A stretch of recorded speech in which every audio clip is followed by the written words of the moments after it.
सोलापूर शहरामध्ये विटी दांडू खेळताना झालेल्या वादातून 7 ते 8 जणांनी मिळून दोघांस जबर मारहाण केल्याची घटना घडली आहे। यातील सविस्तर माहिती अशी की बिलाल हुसेन बागवान वय वर्ष 22 तसेच फरीद हुसेन बागवान दोघे राहणार अक्कलकोट रोड बालाजीनगर सोलापूर हे दोघे दिनांक 27/12/2023 रोजी घरकुल येथील जुन्या चौकीच्या समोरील मैदानात विटी दांडू खेळत होते।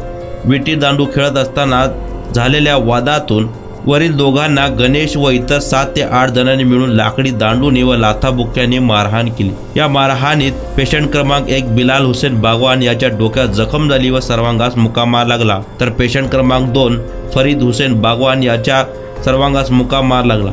त्यामुळे दोघांना उपचाराकरिता सोलापूर सिव्हिल हॉस्पिटल येथे दाखल करण्यात आले। सदर घटनेची नोंद सोलापूर सिव्हिल हॉस्पिटल पोलीस चौकी या ठिकाणी झाली आहे।